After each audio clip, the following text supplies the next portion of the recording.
Whoop-de-doo, it's another aim guide. Here we go again, boys and girls. Not like the guides I've watched before really worked. But hold up, wait a minute, we got a twist this time. Everyone loves to focus on commonly discussed topics like aiming at the head, finding a good crosshair, and changing to a better sensitivity. The problem with these tips is they're too simple and won't solve the deeper problems that lie with aiming. When reviewing low rank gameplay, the biggest problem we see is there are a ton of mistakes players are making that negatively impact their aim. These mistakes add up, and if not recognized, they will develop into bad habits in your play. It's not hard to see why you may not be improving if you keep repeating these mistakes over and over again. So today we're going to run through a few clips from a game that was submitted from our viewers. We'll play them out while also testing your knowledge. See if you can identify the mistakes that were made and think of ways that you could correct them.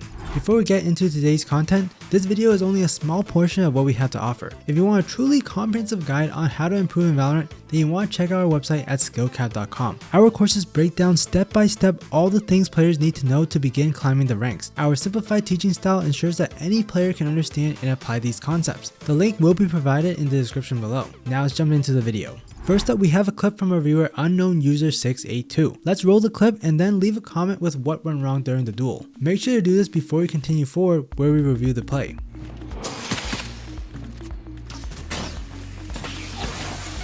They're pushing on the blue.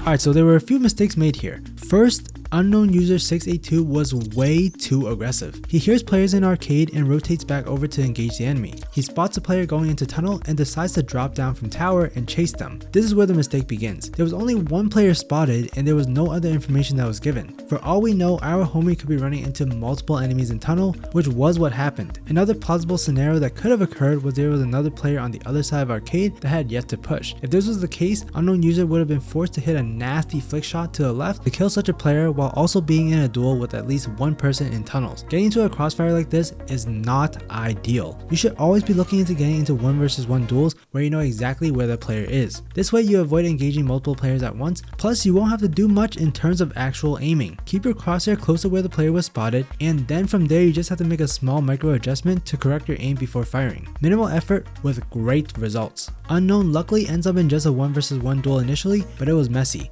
He was moving for a majority of the duel. He got a very lucky headshot while moving, which allowed him to win that first fight, but then we see the cons of running and gunning in that second duel. Weapons are more inaccurate while moving, so typically when you're actually firing bullets, you want to remain still. Don't just be a sitting duck though. If the duel goes longer than expected, you want to start strafe shooting. After firing your initial 3 to 8 bullets, you want to stop, take a few steps either to the left or right before firing again. This is to make yourself a harder target while also allowing your recoil to reset. The recoil reset will then allow you to hit more accurate shots afterwards. Moving on, we're going to a clip of unknown defending the A site. Look for what you feel could have been done better in his situation. East side.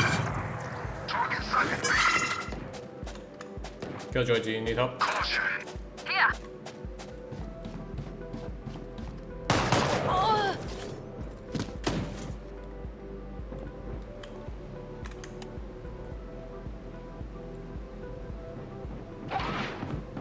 Door. Enemy down.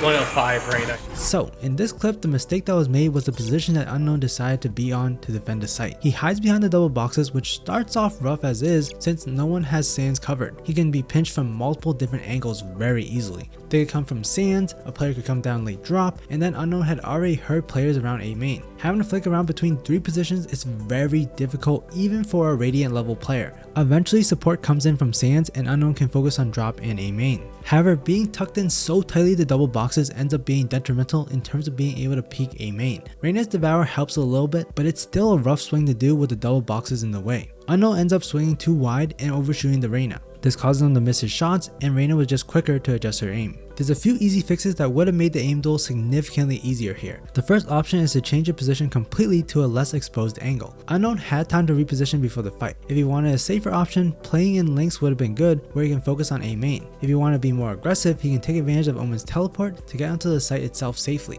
From here, he's got a perfect lineup to throw Paranoia down A main. Enemies can't see now, and you can take your time aiming to get those high quality kills. If you like more of an off angle, teleporting on top of double boxes is pretty good as well. Double boxes is riskier since you you will be exposed to drop, but since Unknown rotated from there, it's not likely someone is going to be in there very soon. So you can focus more on A main and catch players off guard with a higher elevation. Along with that, if needed, you can get a pick, drop off, and then set up a paranoia to go for more frags on A main. These new positions make it much easier to aim as you have one set point of focus. Never put yourself in a situation where you have to check multiple angles at once. The flicking required to do so makes it so hard to aim and also isn't the best for your wrist either. With that being said, let's go into our next clip. See if you can identify the crucial mistake that was made here. Yeah, you shouldn't have bought you.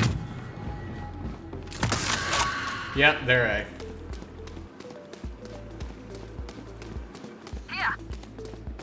I'm coming. Here. Enemy spotted A. Enemies A. I should not have won that. There they are. 4.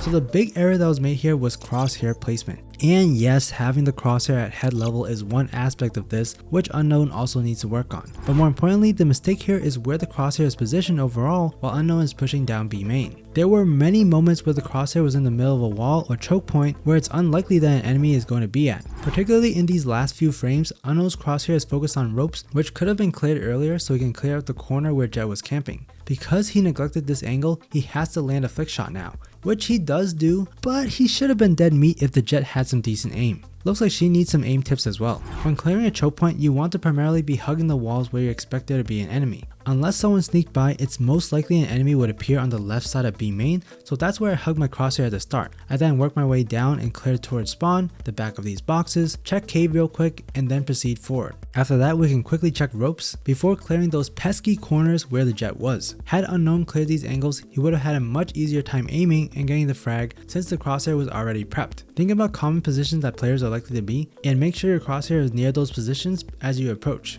Now that we've seen a few clips from you guys, let's go through a clip from one of our own content creators. Think about the clips you just saw and how they compare to this one. Such well. 30 seconds left. You only have 20 seconds, so you're probably gonna book it to B off that kill. I don't know why my brimstone is peeking, honestly. Satchel out. Satchel on the site to make it a lot harder for them. 8 lane. 10 seconds left.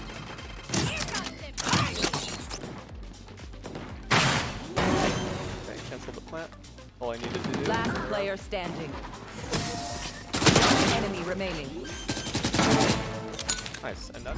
This clip really highlights good positioning and decision making to snag 4 frags like it was nothing. Starting this one off, we have a really good off angle and tree for players pushing cat. The enemy Reyna was not suspecting it at all, and with good crosshair placement, the frag was pretty much free. Raze then makes a quick decision to satchel away from the angle. This was a good move to make. You typically don't want to peek a choke point if your position is already exposed. The reason being because the enemy likely already has their crosshair aimed at you. Once you peek, you'll be dead. The best aimers out there know which fights are good to take and which are not. Don't just aim duel everybody when the odds are against you. From there, Raze quickly rotates over to the B site and uses a satchel to zoom over the stairs and prepare for the defense. With the timer ticking, you know the attackers are in a hurry and are panicking to get the spike planted. Knowing this intel, all we have to do is stall them with utility and just wait for the mistakes to come. And you best believe, with the timer running this low, mistakes are on the way. Raze also has a perfect amount of utility available to stall for the last remaining seconds. Need to stall the hall push and then pop ultimate to scare the enemies, and then basically let them know the round is over. There's no need to peek right away with the ultimate since the attackers have to come to you. Wait for them to attempt the plant and then use that sound cue to peek out briefly and shoot the ultimate. Second kill completed. With the spike down, the remaining attackers are running like clowns, trying to go for kills before the timer hits 0. At this point, all we have to do is hide and play tight angles for when the enemy pushes. Attackers don't end up making it to plant, and because they didn't have any time to clear the whole site, now's the perfect time to calmly do a short peek based on sound and get the remaining kills. Notice how there weren't any crazy flick shots that were required for any of the 4 frags. It was all just out positioning and out maneuvering the enemy. If you can manage to do this and have your crosshair where the enemy is likely to show up, aiming and getting kills will become much easier. That's all we have for today's video. We hope you were able to relate to today's clips and tips. Now hurry up and go implement them into your own game.